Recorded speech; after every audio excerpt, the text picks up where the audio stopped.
Hey everyone, I'm Allison. I'm Bryce, and we're Better Half Reviews. And we are doing a top 10 list today. We're talking about games that lived up to the hype, but we are joined by some guests. Would you like to introduce yourselves? Sure. I'm Lexi. And I'm Brandon. And we are All Aboard Gamer. We had to blow the whistle. We have to. I love It's it. a thing. Yeah. We need a whistle.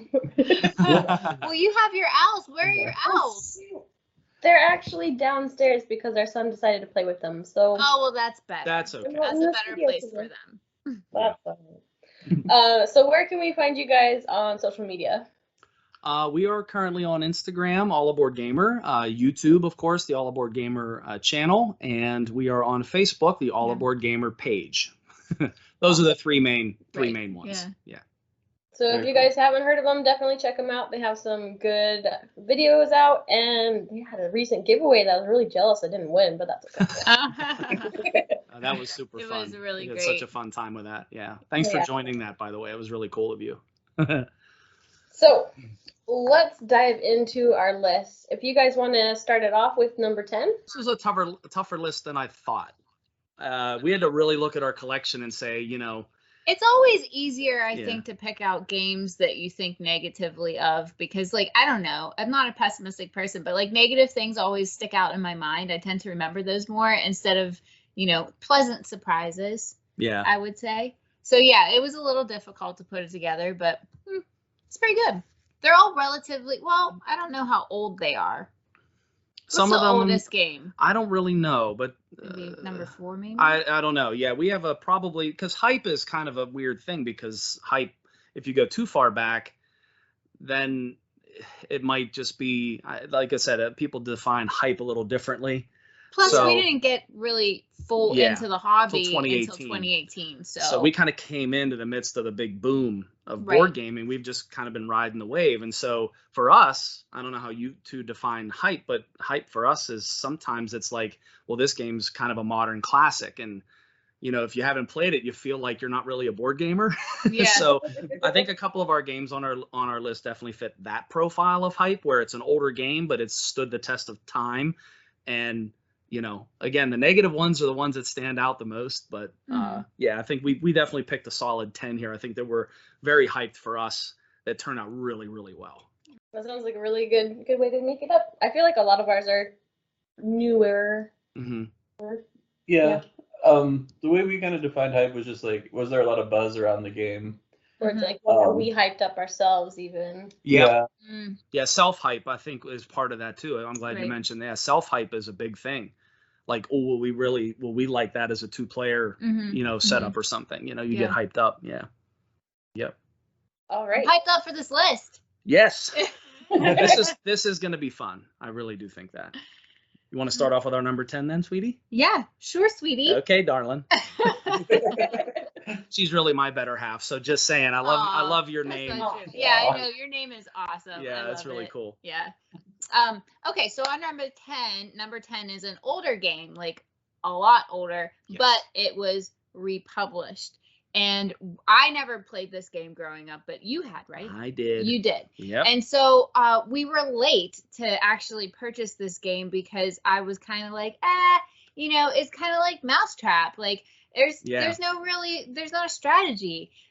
So we did pull the trigger on this. When did we get it? Probably last year, I think it was. Last year. Yeah, it was. Yeah, so we were a little late. Luckily, there's no shortage of It was these. Kickstarted. It was Kickstarted. Yeah. But it is Fireball Island from Restoration Games. Okay. Curse of Volcar. And there's an interesting story. I'm like, Mousetrap, what could it be? That's what it reminds me of, I played the original Fireball Island when I was young because I'm 44 years old. So I'm kind of in that, even with video games, I can remember back, with Atari and ColecoVision and things like that. It's the same with board games. I can remember board games from the 70s and 80s. And I was at PAX Unplugged. It was the first convention I'd ever gone to. I went by myself because I had vacation time but she didn't. And so she was like, go ahead and go. It'll be fun. So I went to Philadelphia, went to PAX Unplugged in 2018. So this is how far back it goes. And I was working for Wise Wizard at that point in their booth. I was running Hero Realms and Star Realms. I was doing demos. I love doing that. I love teaching games. And right across the aisle from it was White Wizard at the time. I think they renamed now to Wise Wizard Games, but right across the aisle from them was Restoration Games, and it was the Murph brothers, or the brothers Murph. How could I mess that up? Oh, they are the Murph Nick and Mike, and they were running demos of Fireball Island, and the booth, it was all Fireball Island. I mean, it was stacks of games. I mean, it was just fireballs everywhere, and the booth was so hyped. It was so popular, and I'm like, they just remade an 80s game. Like, how good could it? And of course, I was working. I couldn't really do a demo with them. I would have loved to. But yeah, so when we finally got it, it was like, wow, this is crazy fun. Yeah, it's really fun. It's really fun. Yeah, we have all the expansions. And when you set it up on the table, it's far too big.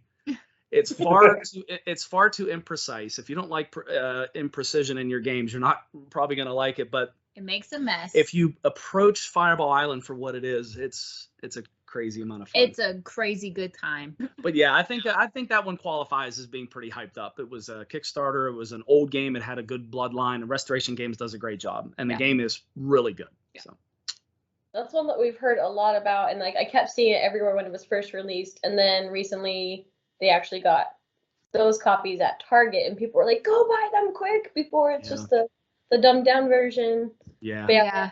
Haven't tried. All right, so our number 10 is a game that it sounded interesting, but I didn't really look into it, and it had Kickstarter, but then I kept hearing about it later on, and then I finally saw We Game Together do a playthrough of it, and I was like, that sounds really cool. And I think it was like their number 1 or number 2 game for whatever year it was, I don't know. So I finally was like, Price, we need to get this, and we ordered it and played it and liked it, and that is Rurik Dawn of Kiev. Oh, it's one of my favorite games. That's a really good game. And that's the type of game that I don't usually go for. Yeah. So he was really surprised that I had interest in it. Yeah, it's definitely more my type of game.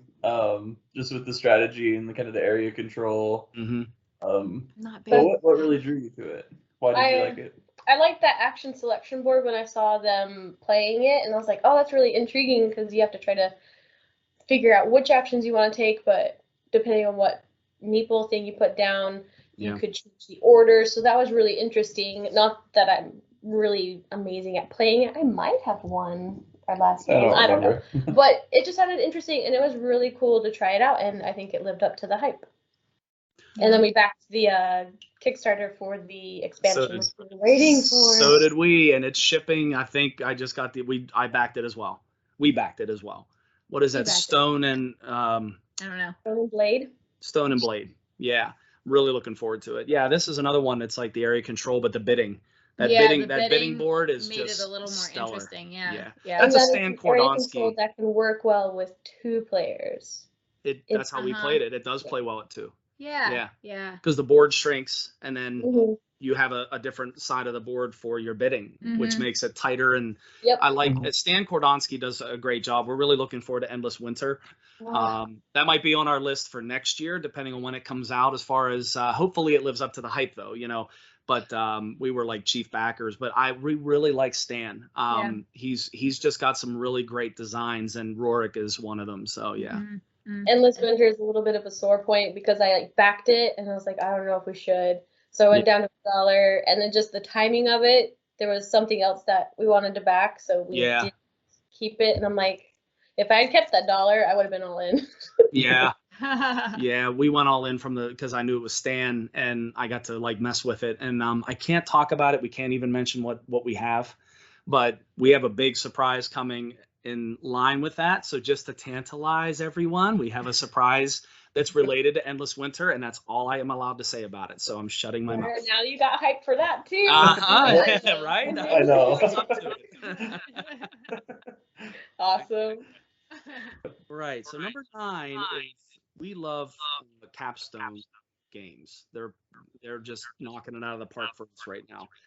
And we don't own too many Uwe Rosenberg games. We are not the Agricola, Caverna, Fields, or Feast for Odin, and Hallertau. We don't have these big box games that we're not sure if they're going to live up to the hype, so we haven't pulled it. Well, plus it's just the two of us most of the time. It's just the two of us, and so, those games seem a little too big. But this Uwe Rosenberg game is only the second one we have in our collection from him, and it just knocked our socks off, especially at 5 players. In fact, we took it over to a family gathering. It was my daughter and her husband, and we played a 5-player game of this one. I sat out and taught the game, and they all loved it, and 2 of the people ended up buying it like right then. And this is New York Zoo. New York Zoo is, believe it or not, there's so many polyomino tile laying pattern making games, but this one is so interesting. The way the way you choose your actions by moving the elephant around, triggering the different breedings of the animals and how they breed inside of your zoo. The way it scales for different players, like there's different sides of the player board that shrinks or expands the area for different player everybody has counts. kind of a different setup too on their player boards that they're working with. And I also think this is just a really good game because the theme, it's a zoo. Yeah. Like, who doesn't love the zoo? And that's really another reason. Yeah. And that's another reason why I was just like, wow, this is this really going to be that good? Because like, it's a zoo theme. I'm sure that's been done a million times. And it's tile laying, and it's polyomino. You know, it's like, but there's so many of those. It definitely did. Yeah, definitely lived up to the hype. Have you played this one yet? That's one I was kind of interested in, but I wanted to try it before we bought it because I just wasn't sure. We haven't played too many polyomino games, so. Once you start, you can't stop. Yeah. They're very fun. Because we hadn't either, and New York Zoo honestly was the first polyomino game that we purchased. Yeah. And now we're kind of on a thing. Yeah. Number 9. That's You ready? all you. I was waiting for your drink too. I'm quietly doing it. Okay. So our number 9 is a was a Kickstarter. It has, I don't even know how to describe this game because we've only played it once, but it has it's some huge. Very cool minis. It's a very huge game. A lot of hype. Yes, definitely a lot of hype around this game. And considered backing it, but it was so huge. And Let's it see, was which one of the dozens could it be? Yeah, exactly. Which dozen games could it be? Yeah. And that was Dwellings of Eldervale. Oh, yes. We actually played this for the first time just a couple weeks ago, and I didn't know I fell in love with it instantly. I love all the different player powers. You have like 2 factions per color, so you could choose which one. They have different player powers, different abilities. The monsters, well, we played the deluxe version, which had the little stands that made the noise and everything. Oh, wow. Oh, no way. That's sometimes problematic because I'm a little bit clumsy, so I went like this and like knocked over 2, and it's like at the same time. I'm like, I mean, that's totally unnecessary, but it was fun to like, oh, the monster's coming attacking you, and like you just slam it down next to him, and it just like growls or whatever. And, oh, wow. That's cool. I didn't actually know that. No, yeah, I didn't know that was in the deluxe. Cool. Like the super deluxeified version or whatever, but like it had awesome game trays and different choices, different strategies, and all the components were really cool looking, and like all the screen printed minis. Yeah. Yeah, Like and there's lots of paths to victory. Really? You can do there's lots of different things you can do. And I ended up winning our first game that we played just because I was like, I got these kind of end game scoring cards right at the beginning. So I was like, I'm just going to focus on these. And so everybody counted up their scores, and we had 2 veterans. We played with Tabletop Mom and Tabletop Dad. Okay. Everybody counted up their scores, and Tabletop Mom, she's like, oh, I won, yay. And Bryce is like, hold on, I got this stack of quest cards, like, and so it just adds up almost like about what my final score was just in quest cards. And I'm like, are you kidding me? So I've done that. I've done that in games. I've done that. Oh, wait, here's more. Yeah. That's a good win. Yeah, Mike DeLisio likes this game, if I'm not mistaken. I think I saw this one really hyped on the Dice Tower. It's not hyped, they don't do it on purpose, but they were very much in favor of Dwellings of Eldervale.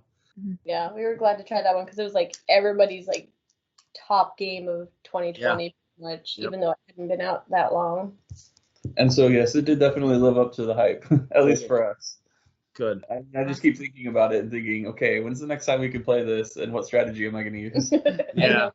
That's a good game. That's when you have a good winner, when you think about it. Yeah. Yeah. Yeah. All right, number 8. Number 8 is a game. Again, when we first got into the hobby, we went to a local game store with a gaming group, and I was like very much overwhelmed by the choice of games. And I remember seeing this one and thinking, oh, that looks too simple. Like, why does everybody want to play this game? Like, there was a table where everybody just kept going to play this game all day long. And I'm like, it looks just ugh. And that is Azul. I thought that it was not that great of a game, like not worth my time. I wanted something bigger and more strategic. And then I played it for the first time, last year? Yeah. Last year. And we were like, oh, okay, we need to buy this. This is an evergreen. Like, we're going to play this for a nice, relaxing evening or with our parents. Mm-hmm. Like, it is just such an accessible game. And I really love it. We're not really big on abstract games. No. So you'll find that on our channel. We're definitely more thematic. You know, we're really into thematic games. But look, Azul, no one can deny that Azul was hyped. It was really hyped. I mean, they have a giant version of it. I mean, it was a big convention game. It still is. Yeah. They've had 2 more iterations now, the Stained Glass of Sintra and Summer Pavilion. We actually have Summer Pavilion as well now because of that. And it's kind of opened our mind up a little bit more to abstract games. We actually backed Vivid Memories on Kickstarter, which is an abstract game, because we now know we gave Azul a chance, but we were resistant to Azul. We were like, come on. Yeah. You know, we played it together, 2-player, in Arizona a year ago in September. It will be, and it was like insta buy, and they had one in stock, and we bought it and took it back to the hotel room, and we played it some more. Yeah, it's a really great game, and it did live up for us. It lived, and we don't like abstracts, so we think that's a pretty big deal. Yeah. So your story, we're on that path of I don't know, like, we haven't tried it. We don't feel motivated to try it. We've seen playthroughs of it, and we're just like, really? That's it? Yeah. Yeah. Well, it's pleasant. I would say, well, sort of, because It's tense. you can get a little cutthroat. The more players, I would say it's more relaxing with 2, because that's how we learned how to play it. But with more people, it definitely is a little bit more tense, and it's enjoyable though. Like, it's a quicker game, and it's enjoyable. Yeah. And I don't know why. I think it's just the bits. I just like it. To try it. Yeah, it's the chunky it's one bits. where we just have to go to a convention and have someone just sit us down and play it, and I'm sure we'll like it. Our number 8 is a game that the cover was like, oh, that looks kind of cool, and then I saw what the game looked like, and I was like, what? It's one of those games where it has a really beautiful cover, and then you look at the cards and the tiles, and you're like, That's different. Ugly. Like, what the heck? And actually, funny enough, it was after I saw a We Game Together playthrough. So Sensing a theme here. Yeah, a little bit. They played the game and they showed off the tiles a little bit closer, and I was like, oh, it's not just these weird colors. There's actually like a whole town on a tile, and it's a timed game or Timed game. A timer. You use a timer. Mm-hmm. It is Sorcerer City from Druid City Games, Skybound Games. And like, we haven't really played any games that you need a timer for, like, other than, you know, when you're the standard games from your childhood. Right. And so we got this one. I was like, okay, let's try it. And we really, really liked it. It was fun and interesting. I kept hearing about it everywhere, and they're like, Sorcerer City, and like, people were like, oh, have you played it? Have you played it? I'm like, this doesn't even look that good. Yeah. But then seeing it up front, I'm like, oh, that is kind of cool. Yeah. So it's interesting because Druid City, they make Grim Forest, they make Grim Masquerade, Tidal Blades. Their games are gorgeous. Yeah. So it's interesting because Sorcerer City does have a beautiful cover. It's interesting. We've never played it. I've No. never seen the insides. That's interesting. Yeah. Now Yeah, we when can you look Google at the it. tiles from like far away, you're just like, oh, that's it just Yeah. looks a like, blotch of colors. But when Yeah. you look really close into the tiles, there's like all these intricate details, and yeah. it's actually kind of That's cool. Oh, That's cool. Yeah. All right.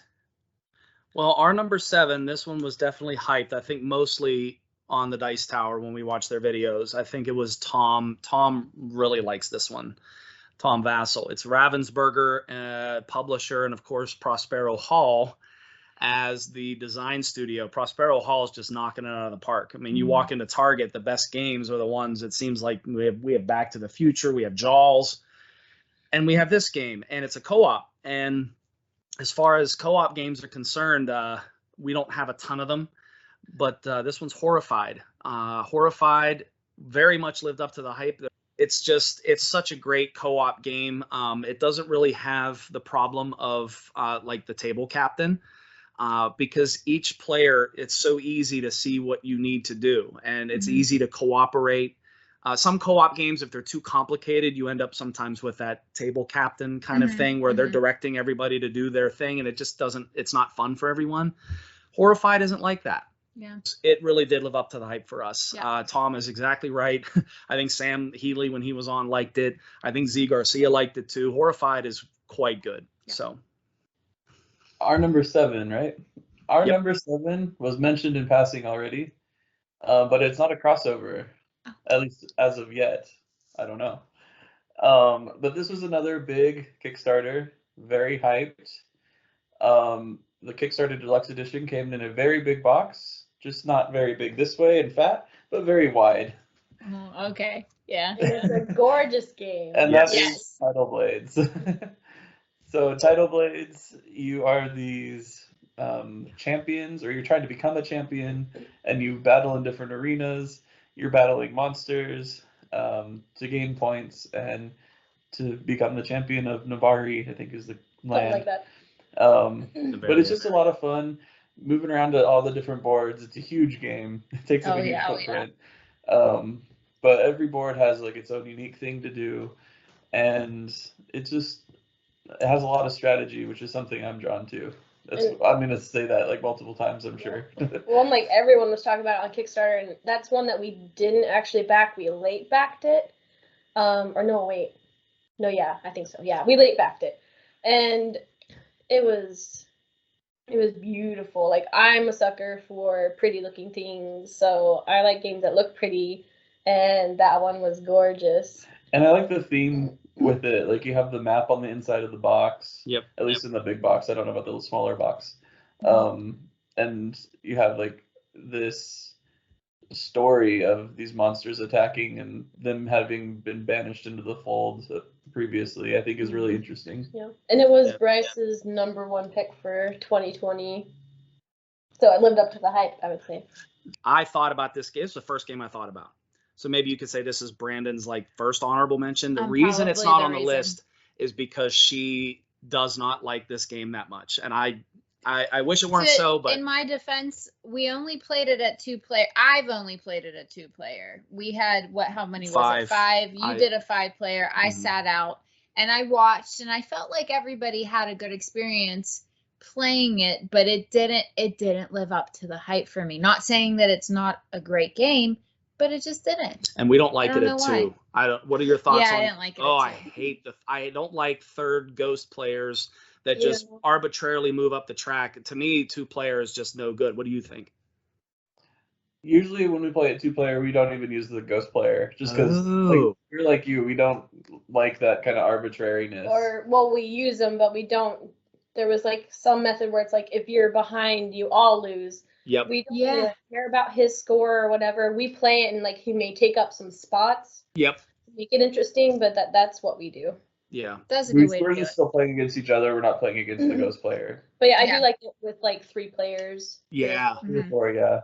And we did it at 5, and I tell you what, I had a blast. I thought it was awesome at 5. So I'm like you. I love this game. For me, it lived up to the hype, but at 2-player, it was very disappointing. So I'm glad we didn't get you don't jump the gun too much. You want to play it some more and let it really simmer and get the strategy in your head. Like you said, Bryce, I mean, sometimes a strategy for me, it takes longer for it to click, maybe at my age. But then once it starts to click, it's a lot lot more fun. So we just don't like it quite. Oh, maybe we should try it like that. Just leave the we third. should. Just No, let I'll him give it block another chance. spots, but don't do the goofy. That's what I mean. Like, when you have such high expectations for a game and then you play it and you're like, ah, then him being the wonderful husband that he is, my better half, he doesn't want to bring games to the table that I might not find enjoyable. And I'm always like, I like it. It's just not my favorite. So we should play it again. We'll try. I do have a rough time pulling games off that I know she's not really that keen, because I want us to have a nice time together. Right.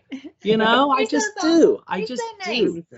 That's okay. You know that I'll play anything. So. You will. Yeah. Number 6. This game, he's a little bit more on the cutting edge of what is hyped. So I had no idea that this was hyped.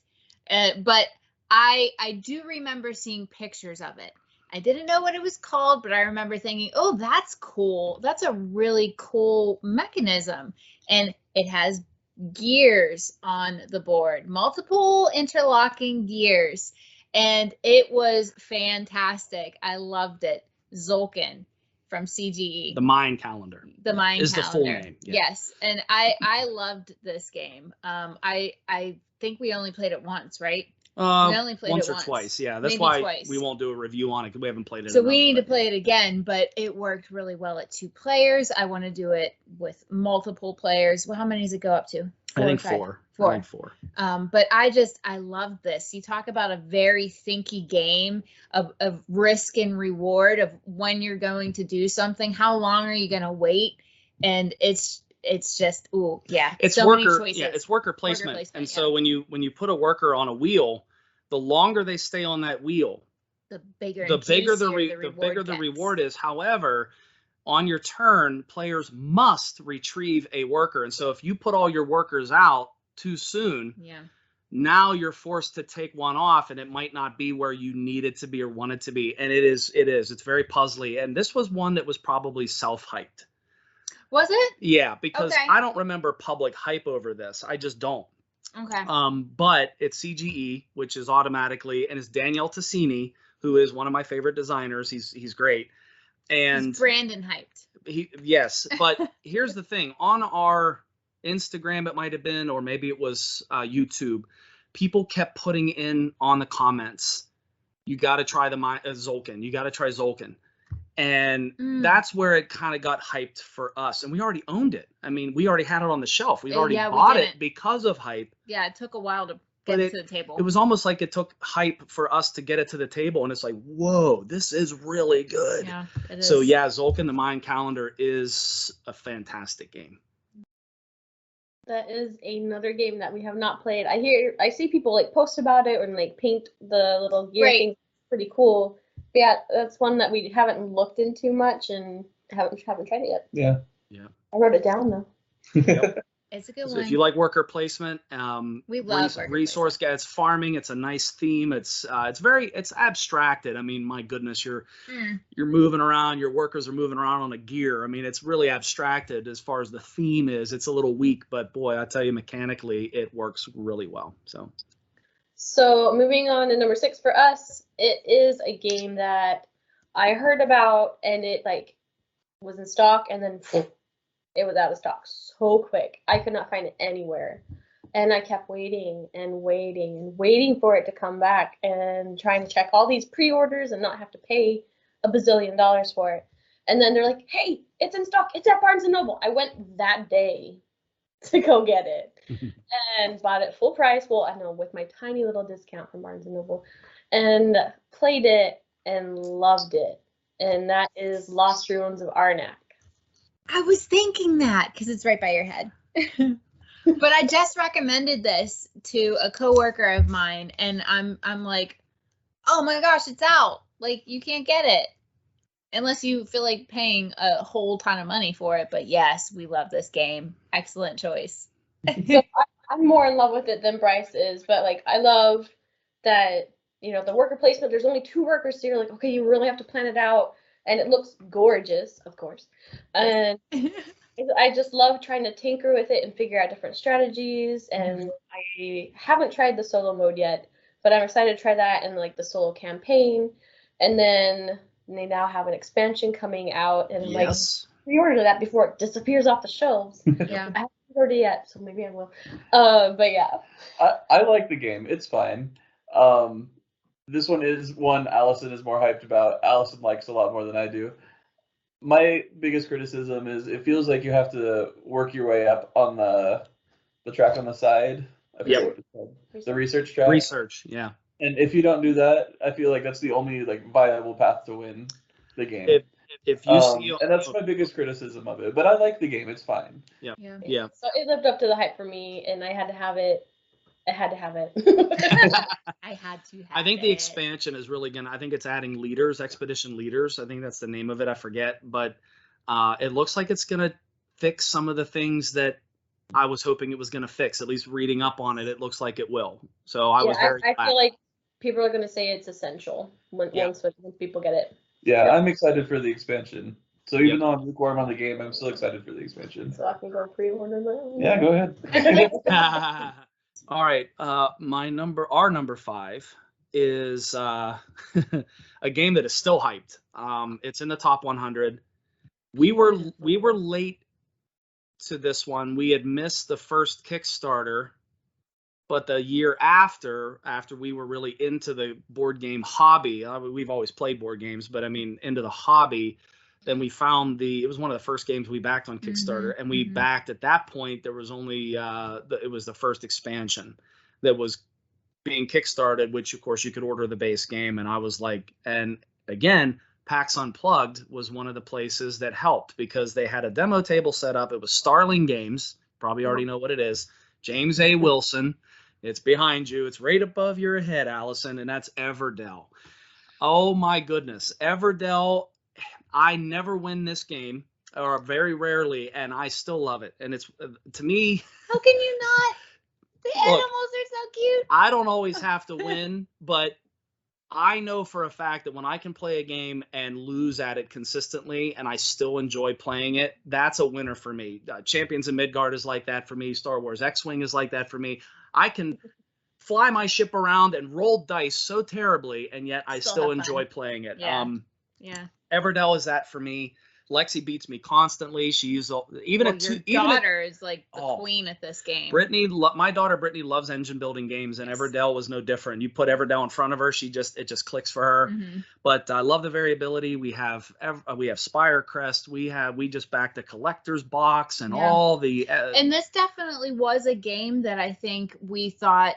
That's too pretty to be too good. Overproduced, right? Why is that tree there? You know, why the tree? But then we played it, and even at 2-player, I'm like, wow, this is so great, and I love worker placement. And it's one of those games where it's like, wait, I only have 2 workers, and I'm only going to get 4 by the end of the game, and I got a spot here for 15 cards in my city. How am I going to fill all? And you do. Yeah. It's amazing. The combos you can build.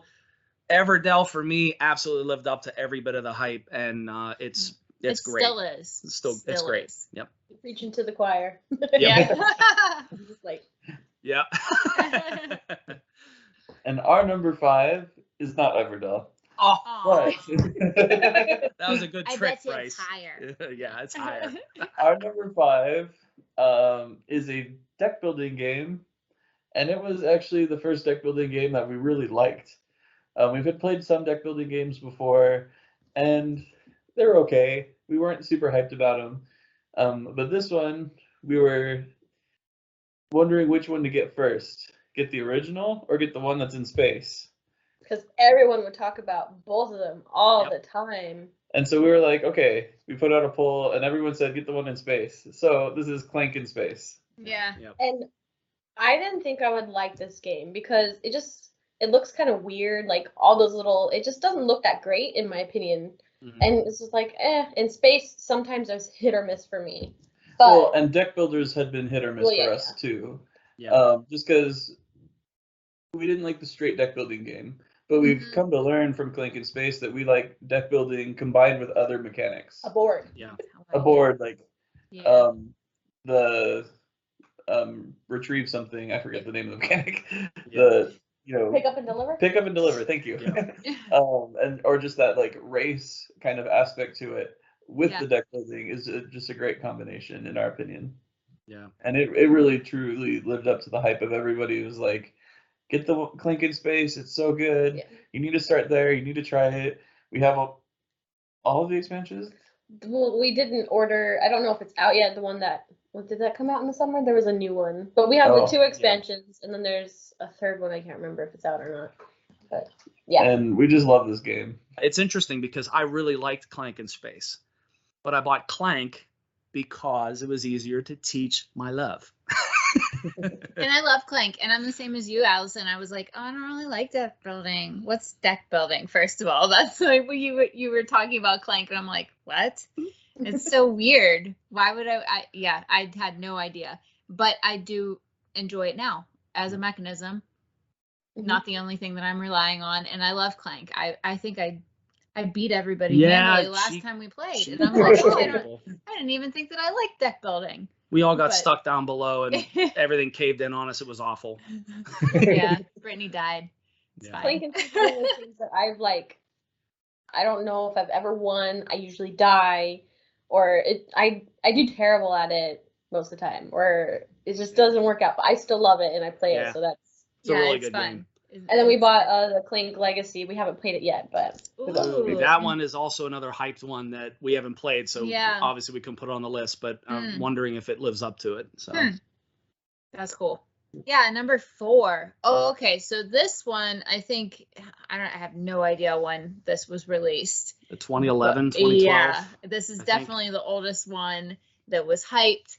And it still is as just a classic game that you need to play. And we literally just played it, a couple weeks ago?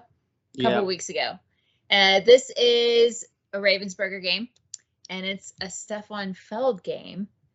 And instant hype, right? Yeah, it's Stefan Feld. Instant. Yeah. And this is Castles of Burgundy. Yep. And we had no idea that it was going to be this, I don't know, satisfying. And again, like, it's another thing that like toweling was never really something that drew me in. Yeah. And now I feel like we're on that wave. And I don't know if that happens as you're in this hobby where you just get stuck on something and you ride it for a little bit and then you go down the beach a little bit and you try another wave out. I'm not sure if that happens with everybody, but we're on the toweling kick right now. And I loved this. This is puzzly, thinky goodness. It's very abstracted, very Euro-y, and it hits her on all levels. I loved it too, though. Yeah, it's really good. I think I beat her. But not by much. But not by much. It plays very well at 2. It's one of those things where there's balanced player boards.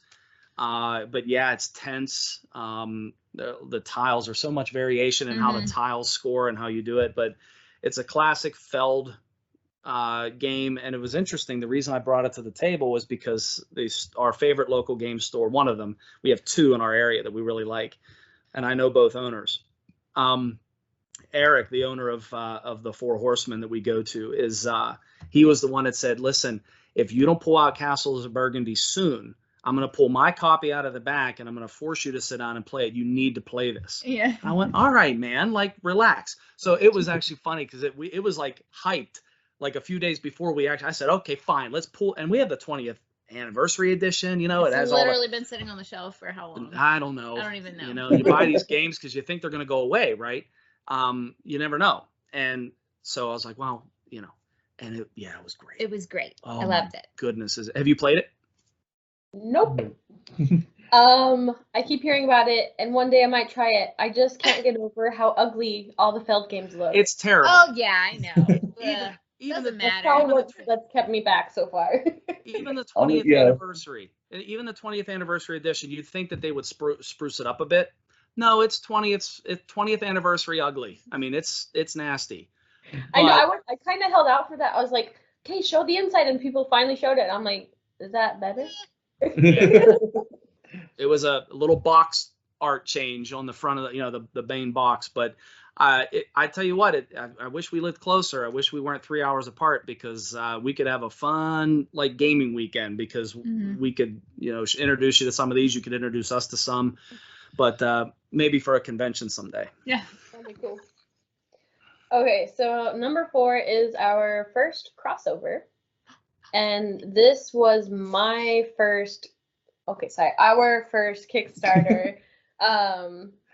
I missed the Kickstarter because I didn't understand it. I was like, I don't know what this means.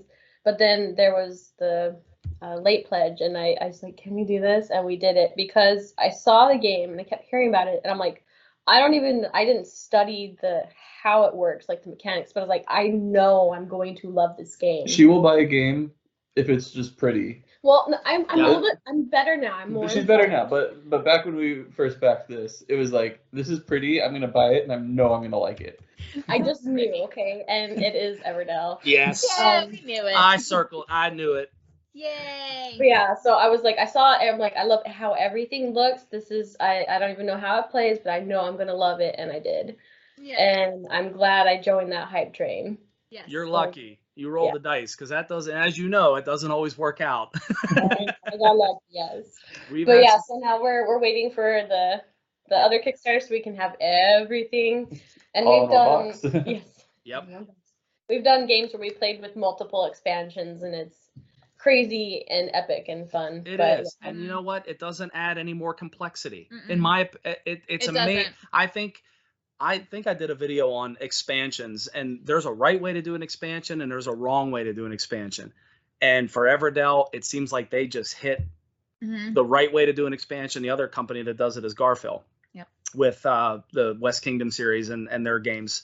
And it's a lost art, I think, and how to do an expansion. It's not just about throwing more stuff in. Every Everdell expansion has added just a little bit more choice, but not a lot of complexity. Oh, I love it. Yeah, Mhm. Agreed. I could talk all day about it. Oh yeah. For sure. Cool. Well, good, and we'll be able to trade pictures on Instagram when we get we'll see who gets theirs first. Yeah. The collector's box and all the other stuff. Yeah. All right. Number 3. This is a Gray Fox published game and a designer that I'd never heard of before. This game was another one that was hyped on videos that we were watching on YouTube. And it's a game that goes way outside of our normal comfort zone. We don't have like a regular game group. COVID messed everything up, of course. And we were like, well, I'm usually the one buying the games or at least suggesting them and things Mhm. like that. I forget how we got this. It wasn't a spur of the moment. I just kept hearing about it. It's like, well, I don't want it to go out of print. And the Dice Tower, I think, it's a seal of excellence from the Dice Tower. Sam really likes this game. It was on a lot of his lists. So again, I think it was Sam. I think it was Sam We trust Healy. him. Sam Healy was the one that probably spurred this one on more than anybody else. And it's Deception, Murder in Hong Kong. This is one of the, if someone were to ask me what game would I bring consistently to any party that I would ever go to, it's this one. Every single time we have sat down, we've only played this, let me say it this way, 2 sessions. We've only had 2 sessions of this, but we've played it with like 10 people each. We have literally never wanna played stop. 5 or 6 of these games in a row. People did not want to stop. We had brought like a little pile of games. We played none of them except Deception, Murder in Hong Kong. There were people sitting out that weren't playing, that were watching TV. And as we're playing and yelling and What are you guys laughing, doing? they started walking over to the table. I was like, what's happening over here? Like, you guys sound like you're having so much fun. Deception, Murder in Hong Kong is a phenomenal game. Yeah. And it's that hidden role where someone is the murderer, and then there's expansions where you can be an undercover agent, you can be a spy, and all these different things you can do. And I would highly recommend this. It's easy to play. It's Blake won the one time. Hmm. It is So harder with younger kids. It's harder with younger Yeah. kids because of Like- the abstractness of reading into the clues. Mhm. But they do a great job. It plays well at all ages. We had so much fun. Yes. So- Absolutely. It's phenomenal. It's funny. It's phenomenal. It's I funny. would, as far as a party game, this is all there is for me. Yeah, It's we're seriously. not really big party gamers. So yeah, this is probably the best party game experience I've ever had. Yeah. I can honestly date. say that. And we love Just One. We love different party games that are really, really concept. We love different. We don't like Wits and Wagers, no. No, if you, don't like Wits and Wagers. That's one that is super hyped that we were like, no. Oh yeah, boo. I'm not a big fan. I hated it. I hated every part of it. I don't like, because I'm not a gambler. Because I would be wiped out in like the like first 10 minutes of being in a gambling hall. arbitrary I would lose all questions. of my money and my hat. I would lose everything. So I'm not good at betting like that. But But yeah. anyway, there's no Anyway, betting and deception. No, Deception is fantastic. So Nice. Yeah, we don't play too many party games, unfortunately, especially over the last year and Oh yeah. Yeah. half or whatever. But we haven't played that one. Oh, it's great. And it's cheap. I think you can pick it up. It's not very expensive. Mhm. It really isn't. Yeah. That's helpful. Yeah. Yeah. Cool. Our number 3 is our first Stonemaier game that we played, and we actually just did a review on this. Is it out? Mhm. Okay. I had to make sure I can't remember. We actually just did a review on this not too long ago. People would freak out that we had never played a single Stonemaier game. Hmm. And this was our first. And no, it is not Wingspan. Nope. And it's not Scythe. It's It is probably, actually Tapestry. oh, it's Um, Tapestry. Yeah, so Tapestry is this kind of light civilization game. It is not very heavy in like the resource management and like building through eras. And I think it's just great because it's not that. It's not the super heavy deep game, which she might have a little more trouble getting to the door or getting to the table with. Mhm. But it is still this great strategy game where you're moving up on 4 different tracks, you're advancing your civilization, you're not necessarily going through different ages, but you're still building up the civilization in front of you. It was one that like it looked complicated and big, and I'm like, this is gonna be so hard to like play and everything. And we kept hearing like we heard mixed reviews about this one, but it was very hyped, like most Stonemaier games are. Yep. And so I wasn't expecting to like it too much, and I was pleasantly surprised. And the rule book is literally one piece of paper. It's like 4 Yep. pages, and I'm like, what? So I was super impressed with how they were able to get it across quickly, and I was very impressed with the components, how everything looked, how it felt, and how it was presented. Because I've heard like, oh, it looks amazing, and I'm like, yeah, it does. Because I was before we played it, I was like, you know, if I don't like it, I at least have some really cool components I can tinker around with or something. But yeah, we ended up both liking it. Yeah, we Yeah. actually have Tapestry. Did we review it? We did. We did review it. We Yes. reviewed Tapestry. This was a game that had to grow on us. I will be Yes. honest. The first time we played it, it was so swingy, and we didn't have the errata, which you can download. I think they have their final version of the errata, the balancing of the factions. We didn't have that, and it was like, wait, huh? I Yeah. was losing by like 100 points, and I ended up beating her. It was really weird, and I was like, it's cool. I love the components, love the whole. I love tech trees. Tech tree is like my jam. Yeah, it didn't feel like a Civ game. Like you start with fire, but then the next stage you could literally have like nuclear technology, and you're like, Right. wait, what? Yeah. Right. But we started playing it more and more and more as we were going to review it, and wow! And then we got the balancing sheet and tried it a little bit more. We actually have plans and ploys now because we like it so much. So yeah, totally agree. It almost made the list. And yeah, I think every Stonemaier game at this point is hyped, isn't it? Every single one. He's Yeah, a pretty marketing much. genius. Yeah, every single one. They have not all been great, ironically. So again, if you want to make a list about the ones that haven't lived up to the hype, we got your list. But that's more negative. I know you like positive. We like positive. Yeah, Yes. that's more negative. But Negative makes better content sometimes, though. it does. Yeah. It does. And part of the critical aspect of content creation, someone told me before, it's like, well, no, doing top 10s might not matter to people. I mean, we hope it doesn't matter that much to people as far as their buying habits. I hope no one's taking our advice and blowing their money on games that we think are okay.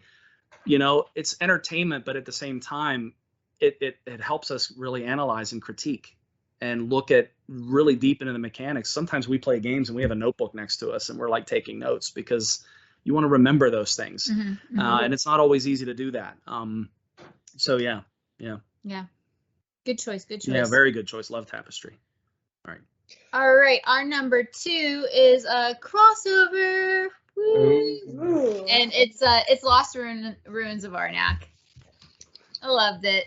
But Yeah.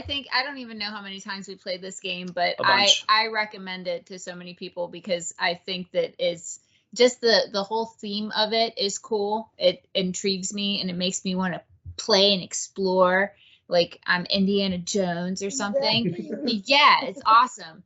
And I love all of the mechanisms. They work really well together, and it's just a good time. It's a good time, and you can focus on like leaning more into going up the track on the side or getting those guardians. I remembered they're not monsters, they're guardians, and doing that whole thing. Yeah, I just love this game, so it lived up to the hype for sure. Yeah. Yeah, it's hard to add more than, the artwork is beautiful, the component quality. I mean, it's amazing how deluxified games are becoming out of the box. It's not always that way, but CGE they really nailed it on that one. So number 2 is a game that I kept hearing more about, and it looked really pretty. This is, a pattern. A theme.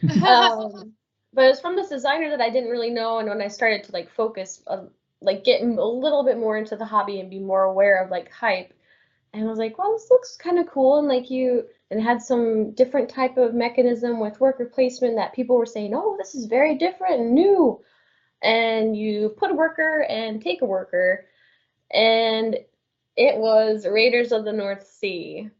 So we were actually like visiting family around Christmas time or something, or some type of vacation.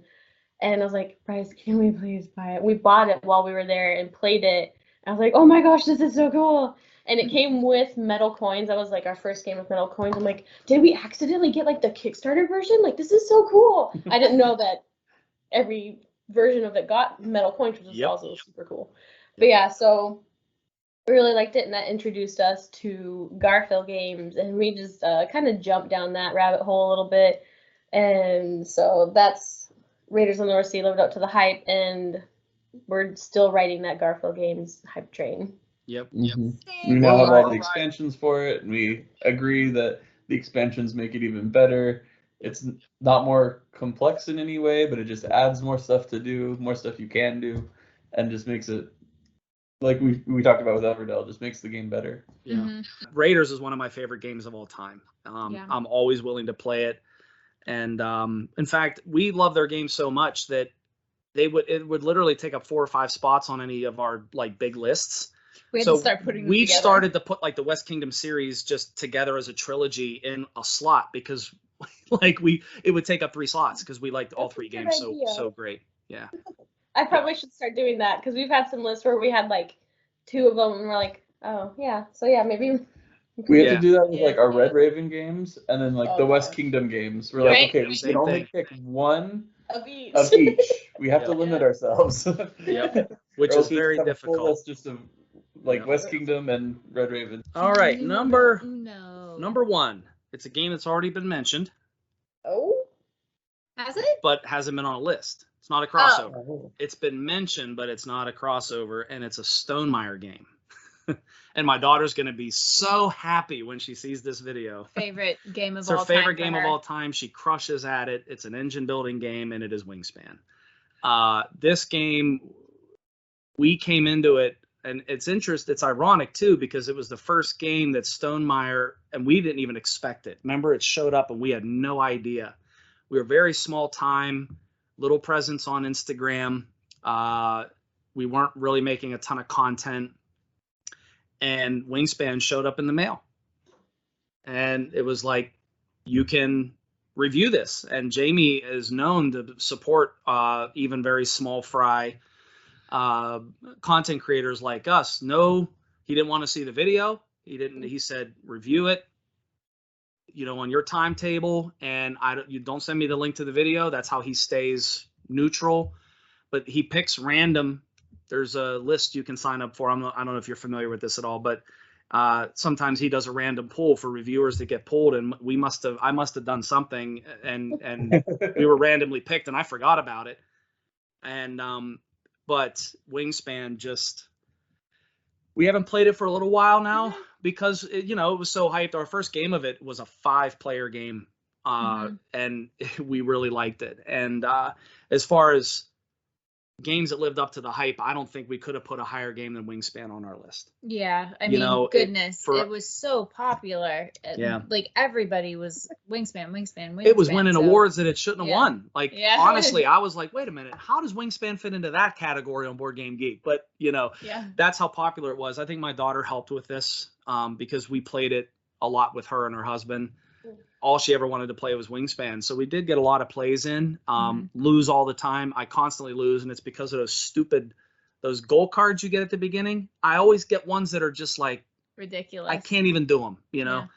But it's such a fun game. It's always different. There's so many birds. We have the European expansion. We have Oceania with the new boards, which actually I think that way is better because it adds that, I forget the wild resource name, but it adds a different resource that I can be forget too. nectar. It's nectar.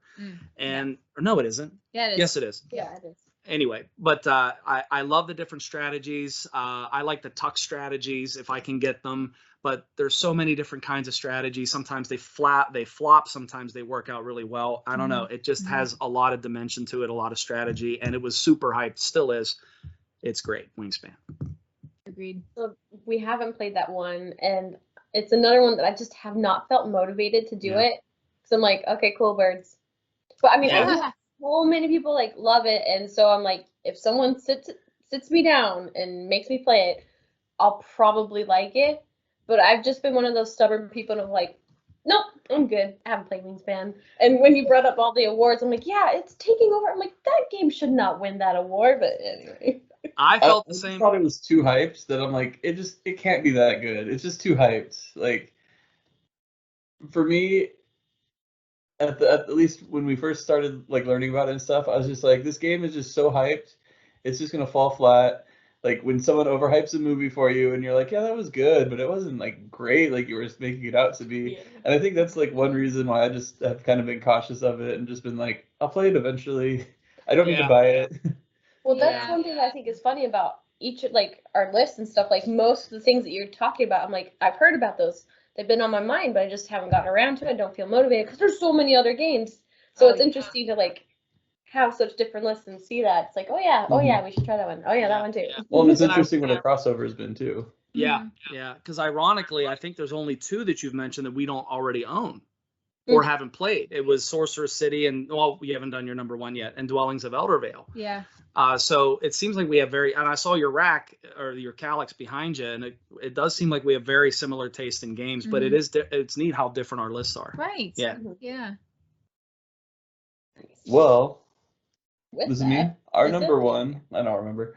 Our number one is a legacy game, and it was a very, very hyped legacy game. It came off of a very, very popular co-op game, and that is Yep. Pandemic Legacy Season 1. Season 1. Yeah. Oh, I want to do this. We want to play it so bad. Oh, We It- haven't played it yet. it was amazing. Like we met kind of playing Pandemic the game. Mhm. And so that's kind of been our jam, and like you can't see it, but like we have like expansions for it, and we played all the time. We would teach it to people all the time. It's one of our most played games, and we haven't even played it recently, and it's still one of our most played games. Mm. But yeah, when we heard about Pandemic Legacy, I was like, this sounds so cool. But then it's like, wait, you're only gonna play it X amount of times, and then you're done. I had to like rationalize it with myself. I was like, okay, if we buy movie tickets, Oh, yeah. this is how many movies we could go see before, like. So it's like if we play this game over X number of weeks, which is how many movies we'd be able to see if we, did movies instead of bought this Yeah. game, then it would be worth it. But yeah, it was amazing to like go like play a board game that you play through a storyline and it builds and changes the map as you go. And I had a hard time ripping up cards. Eventually I caved and let them do that, and then I did it myself. But it was such a crazy cool thing to do. And I know there's legacy games, campaign games aplenty now, but like that was like a Well, it newer was thing to us and to most it people. was in the really hobby. what, the second Legacy game to come out? Pretty much. I think it was the second or third to Like- actually come out. There's Risk Legacy, and then I think Pandemic was like the next big one. But yeah, so it lived up to the hype for us. It lived up to the hype, and I think it did a good job of capturing the essence of Pandemic throughout the whole game, not adding too many crazy rules, but still having, I won't spoil anything for you, but just Yep. still having cool twists. Yeah. You gotta play it. You gotta play I know We we do. do. Another one that I think came out a little earlier than those was Charterstone. That was our first entry Okay. into legacy I think games. Was It came out Stonemaier. around the same time. I can't remember which one came out first. I can't either, but it was in 28. It was earlier than 2018 because we got Yeah. into the hobby in April and then Charterstone had already been out. Hmm. But that was our first foray, and you know what? We hated the game when we first played because I We thought didn't know what was going on. I have to be honest, I'm very ignorant. I thought legacy meant like it had this amazing Awesome. like legacy. Yeah, That's we had literally no what I thought idea. legacy meant. I didn't know it meant you like permanently changed the board. I was so embarrassed. I think it's the worst name for a style of game, legacy. I think it's just bad. But anyway, What else would you call it? I don't know. I honestly don't know. I don't know. Change me. A change me game. But Charterstone. Now, I may have a question for you. Pandemic Legacy, when the board, because I know with Clank, we haven't played Clank Legacy, but when you're done, you actually have a board that you can then play permanently that's different from anybody else's copy. Charterstone is actually the same way. When you're done, there's actually rules for how to play it, like just with your just board. as a regular board game, but just with your board. Does Pandemic Legacy do that, or once you play it, you're done? You could play this last scenario over and over, but no. Yeah, When the it's story's really- over, it's done. You're changing the board very drastically. Okay. Yeah, but since Pandemic Legacy Season 1 is so similar to the base game in some aspects, we replaced some of our very used cards from Pandemic Oh, with the Legacy game, and it was interesting. not too much of a huge difference, and it kind of souped up our very old looking Pandemic Oh, game. nice. Oh, that's cool. That's cool. Yeah. Well, we like Pandemic. That's another one that, Z Garcia hyped. I mean, that was his number one for a long time before it switched to like Arkham Horror and then some other ones. But It's also the first co-op game that I think we played. first co-op game we ever played. Yeah. And it really did blow our socks off. This was one of the only games that when Lexi and I would play it, if we lost, I she'd wanna be do it like, again. listen, reset this. No way. Yep. We're going after it again. Yeah. I think COVID for us kind of put a hamper on that. It was kind of weird, playing Pandemic during the pandemic. But Yeah. it is a good game. We haven't played any of the other ones. We haven't played like Iberia or Rome. We haven't played the Cthulhu one. We haven't played Legacy. So I think Pandemic for us is just sort of lost a little bit of steam, but maybe we need to explore it again. Yeah. I think the Season 1 or the Legacy games are worth exploring and giving a try if you want to try to, see if you still like something with Pandemic. Mhm. It has a little good spin for it. I like it. Yeah. So I know we've gone kind of long, but really quickly, do we have any honorable mentions? We've got- I think for me it was Tidal Blades. Yeah. The only reason it didn't make the list was just because it sounds like Allison didn't care. Sounded like Allison didn't mind if Bryce liked Lost Ruins of Arnak or not. She put it on the list. I should have done that. You know who the better half is now. It's Allison. I'm kidding. No, I would have put on Tidal Blades. What about you? It's a Wonderful World lived up to the hype. It's a I good will one. say that. When we first played it, again, it's one of those games where we played it and I'm like, oh, that's really cool. But then when you play it with more people, it really opened it up, and it is a really good game. I thought that lived up to the hype. So And then a couple of our honorable mentions. We kind of teased this earlier. We didn't have a roll and write. But I did not think that type of mechanism was a board game. I was like, that's like glorified Yahtzee. Okay, it's glorified Yahtzee. we were wrong. And one game that really changed our minds on that was Cartographers. We were, But we've played a lot of Railroad Railroad Inc. as well. Yeah, Yeah. so those were two games where it's like, no, that's not a game. Then it's like you hear about it all the time, and they are good. They deserve it. It's fine. Yeah, I agree with that. Cartographers is a real good game. All right, so that's our list of top 10 games that lived up to their hype. We talked about a lot of good games and a lot of different games. And I'm like, I don't know, we got 1, 2, 3, 4, 6 games that we wrote down to maybe like look into eventually, maybe someday. There's so many good games out there. So are there any games that were super hyped up that lived up to the hype to you? Let us know in the comments down below. Are there games that we are really missing out on that we should, give it a shot, try it out? But yeah, so this has been super fun. Thank you guys for joining us. Thank you. Thank Again, you. remind everybody where to find you. Yeah, you can find us on YouTube. We run the All Aboard Gamer YouTube channel, and we just because of that giveaway, we just launched past. We're almost at 1,200 subscribers now, so it's been really a nice ride. It's been great. Instagram, we're All Aboard Gamer there, and then the Facebook page, All Aboard Gamer, over there too. We post a lot typically on there, on those two as well. So the main one is YouTube. We really are trying to ramp up the YouTube content. So. We don't post regularly on Instagram, but Yeah. that might change. That might change too. I don't know. Awesome. Well, Very thank cool. you guys again for joining us. Yeah. So hopefully you guys had fun. I'm Allison. I'm Bryce. And We're Better Half Reviews. Happy gaming. Have fun.